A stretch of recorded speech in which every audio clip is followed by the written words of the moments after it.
नमस्कार, मैं हूं गौरव श्रीवास्तव। आपका स्वागत है हमारे खास प्रोग्राम बात अपने देश की। इस प्रोग्राम के माध्यम से हम तमाम ऐसे विषयों को उठाते हैं जिसका सीधा सरोकार देश से है और देश के साथ साथ जनता से, देश की, क्योंकि जनता के बिना देश की सोचना भी व्यर्थ है। हमारा देश, हमारी जनता के मुद्दे हमेशा हम अपने इस कार्यक्रम के माध्यम से उठाते हैं और आज का मुद्दा ही बड़ा अहम है। आज एक महत्वपूर्ण दिवस है। दिवस की बात करें तो आज जो दिवस है उसका नाम है विश्व जनसंख्या दिवस, जिसकी शुरुआत 11 जुलाई 1989 में हुई थी। कारण था कि जब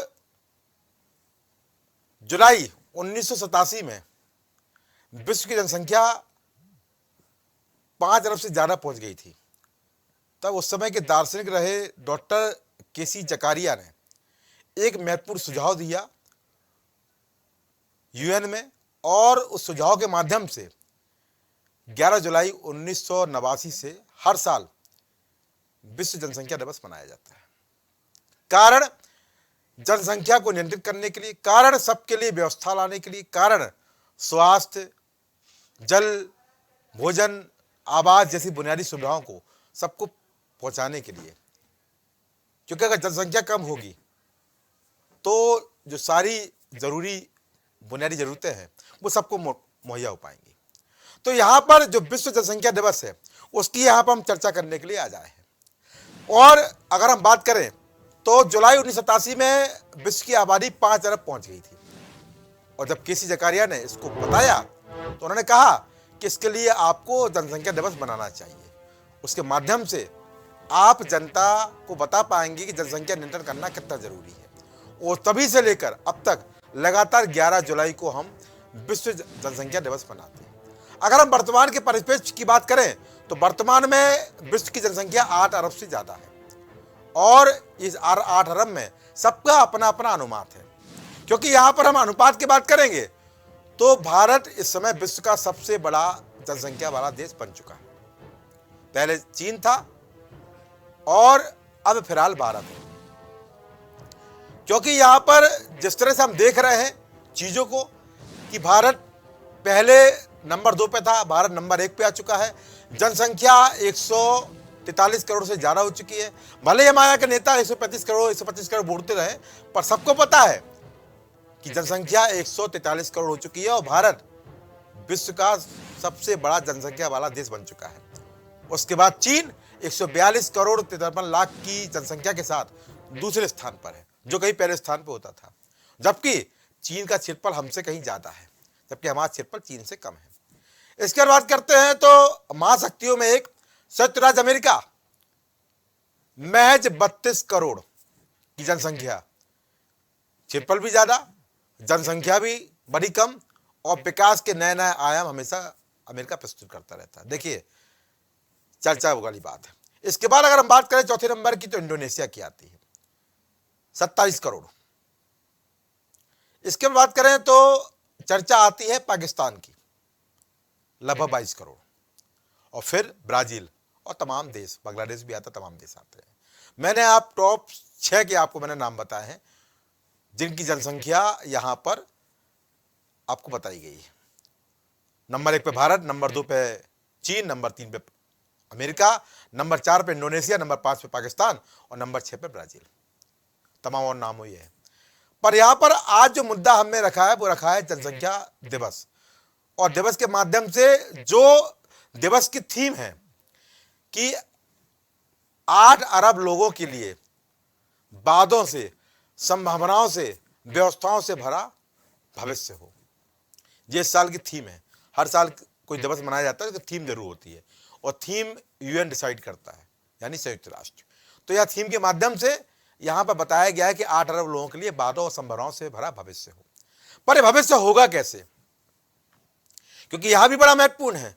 क्योंकि यहां पर जो जनसंख्या दिवस मनाने का जो मेन उद्देश्य है वो उद्देश्य यह है कि लोगों को भी जानकारी बने, लोग समझे कि जनसंख्या अगर बढ़ती चली जाएगी तो आने वाले समय में अभिशाप बन जाएगी, और अभिशाप को देखते समय से परिवर्तन भी होता रहता है। अगर परिवर्तन की बात करें तो चीन ने 1980 में 1 चाइल्ड पॉलिसी लेके आई थी, पर जब चीन का अनुपात लगातार नीचे चला गया, कम होता चला गया, तो 2021 में चीन यहां पर 3 चाइल्ड पॉलिसी भी लेकर आया, क्योंकि वहां पर बच्चों का अनुपात बड़ा कम हो गया था। तो यहां पर इस पर विचार करने की जरूरत भी होती है, पर जहां पर आबादी लगातार बढ़ रही है वहां पर विचार हमको करना होगा।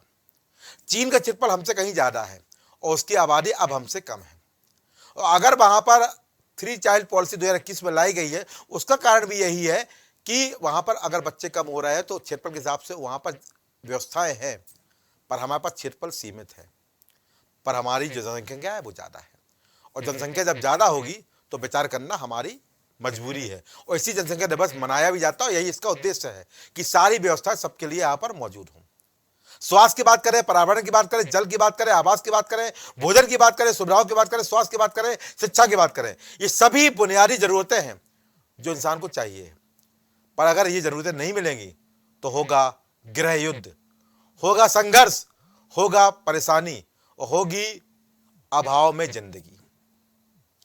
अभाव में जिंदगी इसलिए क्योंकि अगर जनसंख्या को नियंत्रित नहीं करेंगे तो आने वाले समय में जनसंख्या ही आपके लिए अभिशाप बन जाएगी, और इसके लिए भारत में लगातार नीति बनाई जा रही है, कहा भी जा रहा है, और कहा तो यह भी कहा जा रहा है कि जिसका एक बच्चा रहेगा उसको ज्यादा सुविधाएं मिलेंगी, जिसकी एक संतान रहेगी, अगर बेटी रहेगी तो और उसको तमाम तरह की सुविधाएं दी जाएंगी, तमाम तरह की योजनाएं सरकार द्वारा चलाई जा रही हैं, चाहे वो बच्ची की पढ़ाई को लेकर हो, चाहे विवाह को लेकर हो, चाहे रोजगार को लेकर हो। इसके अलावा और महत्वपूर्ण बात यह है कि यह भी कहा जा रहा है कि जिनके 2 बच्चों से ज्यादा होंगे, आने वाले समय में हो सकता है ये नीति जनसंख्या नियंत्रण कानून बन के आए, बड़ा नियंत्रण कानून बन के आए कि अगर 2 से ज्यादा बच्चे होंगे तो उनको सरकारी व्यवस्थाओं का लाभ नहीं मिलेगा, ना उनका कोई सरकारी अभिलेख बनाया जाएगा, ना कोई सरकारी दस्तावेज उनका बनाया जाएगा। यह भी नीति लाने की बात चल रही है, पर नीति यहां पर लानी अब जरूरी हो गई है, क्योंकि कभी हम नंबर 2 पे थे, लगातार नंबर 2 पे चले आ रहे थे, पर जनसंख्या हमारी बड़ी है और नंबर 1 पे हम पहुंच चुके हैं, तो अब विचार करने का समय आ गया है। और विचार करने का समय इसलिए भी है क्योंकि लगातार जनसंख्या बढ़ेगी तो आने वाले समय अभिशाप बनेगी, सिस्टम को खराब करेगी, हमारे देश के भविष्य को खराब करेगी, और कहीं ना कहीं अभाव में हमारी जिंदगी जब होगी तो केवल यहाँ पर संघर्ष होगा व्यवस्थाओं के लिए, बुनियादी सुविधाओं के लिए। जब हमारा क्षेत्रफल नहीं बढ़ रहा है तो यहाँ पर आपको सोचना पड़ेगा, क्योंकि वो देश जहां पर प्रति मिनट यहाँ पर 25 बच्चे पैदा होते हैं वहां पर अब विचार करना आवश्यक है, और विचार केवल हमारे देश के लिए नहीं बल्कि पूरे विश्व के लिए है, और इसलिए विश्व जनसंख्या दिवस मनाया जाता है कि विचार करिए। शुरुआत भी इसलिए किसी सरकार द्वारा यहाँ पर प्रस्ताव रखा गया था यूएन में कि यहाँ पर जब विश्व की जनसंख्या 1987 में 5 अरब हो जाती है तब वहां विचार करना पड़ गया था, पर आज जनसंख्या 8 अरब हो चुकी है। उस समय के सापेक्ष लगातार जनसंख्या बढ़ रही है। हम चीन को पीछे छोड़ चुके हैं, पर चीन को पीछे छोड़ने के बाद अब हमको सोचना पड़ेगा, क्योंकि चीन को हमने तकनीकी रूप से पीछे नहीं छोड़ा है, चीन को हमने आर्थिक रूप से पीछे नहीं छोड़ा है, बल्कि चीन को हमने छोड़ा है जनसंख्या के मामले में। फिलहाल इस चीज में पीछे छोड़ना हमारे लिए सौभाग्य की बात नहीं है, ये लाभ की बात नहीं है, ये बात विचार करने की बात है, क्योंकि यहां पर अगर आप विचार नहीं करेंगे तो यहां सोचेगा कौन। सरकारें व्यवस्था बनाती हैं, रोजगार कहां से पैदा होगा, क्योंकि जो स्रोत है वो निश्चित है, संसाधन निश्चित है, पानी निश्चित है, अनाज निश्चित है, पर जब जनसंख्या निश्चित नहीं रहेगी तो अनुपात कैसे निकालेंगे? क्योंकि यहां पर हम देखते हैं बेटा बेटी का अनुपात भी दिखाया जाता है, आज भी लिंगीय भेद हमारे देश में है, आज भी हम देखते हैं बेटों को बेटियों से ज्यादा सोचा जाता है। यह भी प्रमुख कारण है इस जनसंख्या वृद्धि का। मैंने आपको इसलिए बताया क्योंकि हम लगातार देख रहे हैं तमाम तरह के कारण यहां पर होते हैं, और हमेशा देखा जाता है जब किसी घर में बेटियां होती हैं तो वो बेटे की ख्वाहिश करते हैं, और बेटी की ख्वाहिश करते करते हम देखते हैं कि उनके घर में कई बेटियां हो जाती है, और जब 4 बेटियों के साथ लड़का होता है तो बच्चों की संख्या 5 हो जाती है, और जब 5 लोगों का परिवार जो 1 तक सीमित हो सकता था, और अगर वो 5 में बढ़ जाता है तो जनसंख्या वो 5 वृद्धि के हिसाब से अनुपात से चलती है। जो संतानोत्पत्ति 1 से होनी थी वो संतानोत्पत्ति यहां पर 5 के माध्यम से होगी, तो निश्चित रूप से जनसंख्या बढ़ेगी। इसलिए हमको अपने ये लिंगी भेद को भी समझना पड़ेगा, बच्ची और बच्चे में अंतर समझना पड़ेगा कि बच्चे बच्चे अब बराबर नहीं है बल्कि एक है, लड़का हो या लड़की हो दोनों एक हैं। जो ऊंचाई, जो संस्कार, जो लाभ जो विकास, जो उम्मीद हमको लड़का दे सकता है, वही उम्मीद हमको लड़की भी दे सकती है।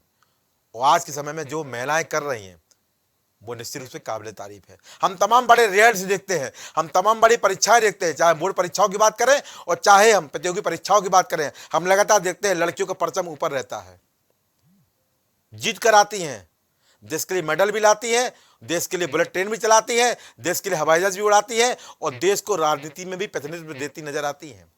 वो स्पष्ट करती हैं कि हम आगे हैं। अब सोच बदलनी पड़ेगी, लिंगी भेद मिटाना पड़ेगा। तमाम बड़े नाम भारतीय राजनीति में हैं जो महिला वर्ग से हैं, चाहे हम दिवंगत सुषमा स्वराज की बात करें, चाहे बसपा सुप्रीमो मायावती की बात करें, चाहे कांग्रेस अध्यक्ष रही सोनिया गांधी की बात करें, और चाहे वर्तमान वित्त मंत्री निर्मला सीतारमण की बात करें, और चाहे स्मृति ईरानी की बात करें, और चाहे ना जाने कितने गांव प्रधान बात कर लें जो प्रमुख है, ग्राम की प्रधान है, जिला पंचायत सदस्य है, ब्लॉक प्रमुख है, जिला पंचायत अध्यक्ष भी है और नगर पालिका अध्यक्ष अभी हाल में जो निकाय चुनाव उत्तर प्रदेश में हुए हैं बनकर आई हैं। व्यवस्थाओं को बढ़ा रही है, देश चला रही है, नगर पंचायतें चला रही है, नगर पालिका चला रही है। पर अब हमको समझना पड़ेगा, लिंगी भेद को भी मिटाना पड़ेगा, लड़का और लड़की दोनों को एक समान देखना होगा, तभी जनसंख्या पे नियंत्रण लग सकता है। ये मेरी राय नहीं बल्कि एक विडंबना है, ये समझदारी है, इसको समझना पड़ेगा। क्योंकि जब तक समझदारी को हम नहीं समझेंगे तब तक हम सरकारें कितनी भी नीति बना ले, इस पर लगाम लगाना कठिन हो जाएगा। ये बहुत छोटी सी बात नहीं है, ये बहुत विचार करने वाली बात है कि अगर हम लड़की की चाह में लड़के की चाह में लड़की को पैदा करते रहेंगे तो जनसंख्या बढ़ेगी। और यही कारण है हम तमाम जगह देखते हैं कि लड़कियों को फेंक दिया जाता है, भ्रूण फेंक दिया जाता है, सिर्फ इसी कारण। तो वो भी एक अपराध है, वो भी एक पाप है। तो पाप से ही बचना है। और जो लिंगी भेद हमने लगातार हम देख रहे हैं अपने सिस्टम में, अपनी कुरीतियों में, अपने विश्वास में, अपनी मान्यताओं में, वो लिंगी भेद को अलग करना पड़ेगा। और ये बात समझनी पड़ेगी कि लड़का लड़की समान है। जब लड़का लड़की आप समान रूप से समझेंगे तब अगर एक लड़की आपकी हो जाएगी, दो लड़की आपकी हो जाएगी, तो आप लड़के के लिए और संतानोत्पत्ति की चेष्टा नहीं करेंगे। और इसके लिए लगातार राज्य सरकारें भी कोशिश करती है, बताती है कि लड़का लड़की एक समान है। और सरकारी कर्मचारियों को प्रोत्साहित भी किया जाता है, बताया भी जाता है। तमाम तरह की परिवार नियोजन की योजनाएं भी चलती रहती है समय से। और सबसे महत्वपूर्ण बात है कि महत्वपूर्ण यह है कि आप लगातार देखेंगे कि आपको हर हॉस्पिटल, सरकारी हॉस्पिटल में एक परिवार कल्याण विभाग भी मिलेगा, जहां पर काउंसलर बैठती है और बताती है परिवार नियोजन अपनाना बहुत जरूरी है, क्योंकि ये आज की जरूरत बन चुका है। किसी राज्य में अलग नीति है, किसी राज्य में अलग नीति है, पर फिलहाल देश की जो नीति है वो ये होनी चाहिए कि जनसंख्या पर लगाम लगनी चाहिए। जनसंख्या नियंत्रण कानून की बात होती है, सरकारें बात करती है, पर समय आ गया है कि जनसंख्या नियंत्रण कानून पर बात की जाए। समय जरूरी है, व्यवस्थाएं जरूरी हैं। अगर आप समय नहीं देंगे, अगर आप व्यवस्थाओं को नहीं समझेंगे, अगर आप केसी जकारिया जैसा नहीं सोचेंगे, तो आने वाला समय आपके लिए बहुत दुर्दांत हो सकता है, समस्याओं से भरा हो सकता है, संभावनाओं से भरा नहीं होगा। क्योंकि मैंने आपको बताया है, संसाधन सीमित हैं, व्यवस्थाएं सीमित हैं, स्रोत सीमित हैं, क्षेत्रफल सीमित है। पर अगर जनसंख्या लगातार बढ़ेगी तो उससे काम नहीं चलेगा, क्योंकि हमारे देश में मृत्यु दर उतनी ज्यादा नहीं है जितनी जन्म दर है। और आज भी तमाम वर्ग ऐसे हैं समाज के जहां पर लोग ज्यादा बच्चे पैदा करना अपने आप को एक नई महानता समझते हैं। आज भी तमाम वर्ग ऐसे हैं जो लगातार बच्चे पैदा करते चले जाते हैं और बताते हैं कि परमात्मा पर निर्भर, ऊपर वाले पर निर्भर है। तो ये निर्भरता छोड़िए। निर्भरता यहां पर आपको अपने देश पर रखनी है। निर्भरता यहां पर आपको अपने देश के लिए सोचनी है कि हमारा देश हमारे ऊपर निर्भर है। क्यों? अगर हमारा देश हमारे ऊपर निर्भर ना होता तो हम स्रोतों की बात नहीं करते।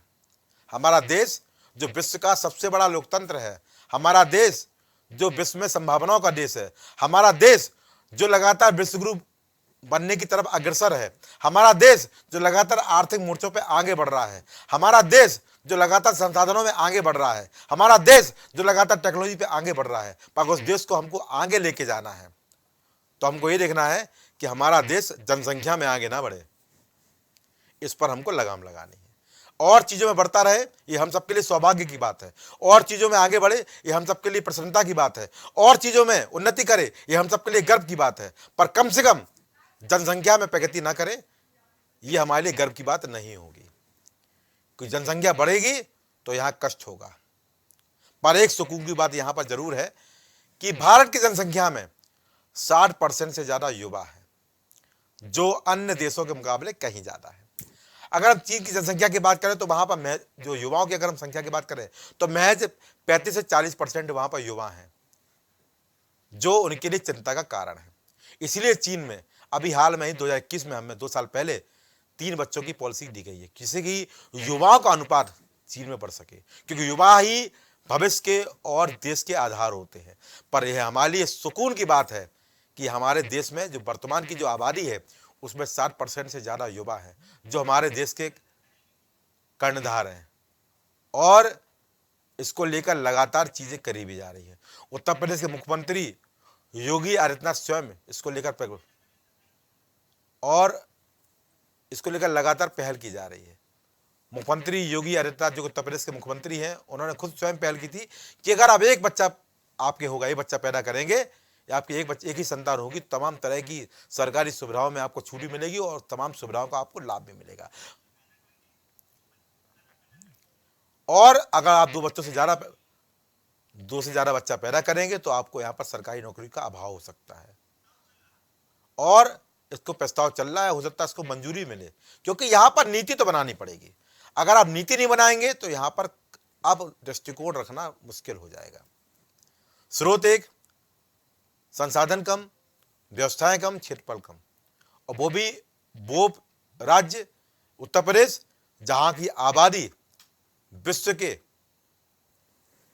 चौथे सबसे बड़े देश से थोड़ी सी कम है। यानी इंडोनेशिया से आबादी महज 3 करोड़ कम है, पाकिस्तान से ज्यादा है। यानी एक देश के बराबर। वो देश जो 5वें नंबर है उसके बराबर आबादी, उससे ज्यादा आबादी उत्तर प्रदेश की हो चुकी है, बड़े आबादी वाला है। और यहाँ पर जब इतनी बड़ी आबादी को संचालित करना पड़ेगा, स्रोत देखने पड़ेंगे, रोजगार देखना पड़ेगा, तो यहाँ पर समस्याएं जन्म लेंगी। और अब समय ये आ गया है कि जनसंख्या को लेकर कानून बनना बहुत जरूरी है। अगर आप जनसंख्या को लेकर कानून नहीं बनाएंगे तो यहाँ पर आने वाला समय सबके लिए कष्टमय होगा। और ये कष्टमय केवल भारत के लिए नहीं, केवल उत्तर प्रदेश के लिए नहीं, केवल जिले के लिए नहीं, बल्कि ये पूरे संपूर्ण विश्व के लिए आने वाले समय में अंधेरा लेकर आएगा। हमें भारत के 1 नंबर बनने पर खुशी जाहिर नहीं करनी है, बल्कि कोशिश करनी है कि भारत इस पोजीशन पे ना रहे लंबे समय तक। क्योंकि जब हमने अभी हाल में देखा आपने कि एक महामारी आई थी कोरोना, वो महामारी जिसने तमाम देशों की स्वास्थ्य व्यवस्थाओं की पोल खोल दी थी। उस महामारी के माध्यम से हमने ये भी देखा कि हमारे पास तमाम संसाधनों का अभाव है और बड़ी जनसंख्या के चलते वहां पर उतनी सुविधाएं लोगों नहीं उठा पाए जो उनको मिलनी चाहिए थी। और कारण ये था कि लाखों लोगों को अपनी जान गंवानी पड़ी। तो कहीं ना कहीं यहां पर विचार करने वाली बात है। मैं यहां पर किसी जाति, किसी वर्ग को यहां पर मैं टारगेट नहीं कर रहा हूं। मैं केवल यह चाहता हूं कि जनसंख्या दिवस हम जो आज मना रहे हैं, इसकी प्रेरणा हमको लेनी पड़ेगी। इसका उद्देश्य समझना होगा। जो केसी जकारिया ने बात कही थी, उस केसी जकारिया के विचारों को समझना पड़ेगा कि अब समय आ गया है कि जनसंख्या नियंत्रण कानून की अब शुरुआत की जाए। क्योंकि यहां चाइल्ड पॉलिसी लानी बहुत जरूरी है, परिवार नियोजन की जानकारी देना बहुत जरूरी है। और सब मैंने अपने कार्यक्रम के माध्यम से भी आपसे कहा कि लिंगीय भेद भूलना भी बहुत जरूरी है। अगर आप लड़का लड़की को बराबर समझेंगे तो मेरे ख्याल से उतनी संतानोत्पत्ति नहीं होगी जितनी संतानोत्पत्ति आज के समय में हो रही है। और सबसे महत्वपूर्ण बात यह है कि तमाम ऐसी जगह हैं, तमाम ऐसे राज्य हैं, तमाम ऐसे लोग हैं जो गरीब हैं, वंचित हैं, पर वो लगातार संतानोत्पत्ति में कर रहे हैं। उनको समझाना पड़ेगा, साक्षरता देनी पड़ेगी और सरकार को अभियान चलाना पड़ेगा कि देखिए, अगर आप इस तरह से लगातार अपनी जनसंख्या बढ़ाते रहेंगे तो आने वाले समय में अभाव में आप जिए गए समस्याओं से आप ग्रसित होंगे और अपने बच्चों को अच्छी शिक्षा, स्वास्थ्य की सेवाएं नहीं दे पाएंगे। कम बच्चे अच्छे बच्चे, और जब आपके बच्चे कम होंगे तो आप उनको विश्व स्तरीय सुविधाएं दे पाएंगे। चाहे हम भोजन की बात करें, चाहे शिक्षा की बात करें, चाहे स्वास्थ्य की बात करें, चाहे विकास की बात करें, और चाहे उनके आगे बढ़ने की बात करें। अगर ज़्यादा बच्चे करेंगे तो कुपोषण जैसी समस्याएं जैसे हम पहले देखते आ रहे हैं होती रहेंगी, क्योंकि अन्न, जल और तमाम संसाधन सीमित हैं। और आज समय आ गया है कि इस कार्यक्रम के माध्यम से एक नीति बताने की, आज समय आ गया इस कार्यक्रम के माध्यम से एक व्यवस्था लाने की, और आज समय आ गया इस कार्यक्रम के माध्यम से जागरूकता लाने की। इस कार्यक्रम के माध्यम से मैं सिर्फ यही बात कहना चाहता हूं, समझने वाली बात है कि यहां पर जो थीम है, वादों और संभावनाओं से बड़ा भविष्य, ये भविष्य बनाने की जिम्मेदारी अब आम जनता की है। ये भविष्य करने की जिम्मेदारी आम जनता की है, और ये भविष्य को सुरक्षित करने की जिम्मेदारी आम जनता की है। सरकार आपको राय देती है, सरकार आपके लिए कानून बनाती है, सरकार आपके लिए व्यवस्थाएं देती है, पर सरकार को रोजगार के नाम पर थोपना, कटाक्ष करना, ये हर बार सही ठीक नहीं है। मैं ठीक नहीं इसलिए बोला हूं क्योंकि अगर आप इसको हमेशा सरकार के सिर पर बोलते रहेंगे, उन पर आरोप लगाते रहेंगे, तो कहीं ना कहीं ये बात गलत साबित हो रही है। सरकार अपनी व्यवस्थाएं करती है, पर यहां पर विचार हमको भी करना पड़ेगा, और अब हमको समझना पड़ेगा कि चीजें किस तरह करनी है। अच्छाई लाइए, मेहनत करिए, संघर्ष करिए, भारत को विश्वगुरु बनाने का सपना देखिए, पर कम से कम जनसंख्या पर नियंत्रण रखिए। अगर सरकार कोई नीति नहीं भी लाती है, तब भी भारत के प्रत्येक नागरिक का एक कर्तव्य है कि अपने विचारों को समझे, अपनी जिम्मेदारी को समझे, और समझे कि उसका देश उनके ऊपर निर्भर है। हम आप मिलकर ही इन तमाम व्यवस्थाओं को सुधार पाएंगे। और इस कार्यक्रम के माध्यम से मैं विश्व की और खासतौर पर अपने देश की जनता से यही उम्मीद करूंगा कि व्यवस्था को समझिए, लिंगीय भेद हटाइए, लड़का लड़की समान समझिए, संतानोत्पत्ति कम करिए, और बच्चों को अच्छी संभावनाओं से बड़ा भविष्य दीजिए, अच्छी व्यवस्थाओं से बड़ा भविष्य दीजिए, जिसमें स्वास्थ्य भी हो, शिक्षा भी हो, रोजगार भी हो, उन्नति भी हो, विकास भी हो। और अगर आप इस तरह की व्यवस्था नहीं देंगे तो केवल एक ही शब्द आपके सामने आएगा, वो होगा अभाव। और जब अभाव आएगा तो संघर्ष होगा, संघर्ष होगा तो परिणाम केवल नकारात्मक आता है। तो विश्व जनसंख्या दिवस पर हमने समझा कि क्या जरूरी है और किस तरह हम जनसंख्या नियंत्रण को अपने खुद ला सकते हैं। सरकार के लिए जरूरी नहीं है कि वो आपको नीति लेके आए, ये नीति आपको स्वयं बनानी पड़ेगी, विचार आपको स्वयं करना पड़ेगा, तभी हम देश को एक बेहतर दिशा में आगे ले जा सकते हैं। तो आज की चर्चा में इतना ही, अगली बार फिर किसी नए विषय के साथ होगी मुलाकात। नमस्कार।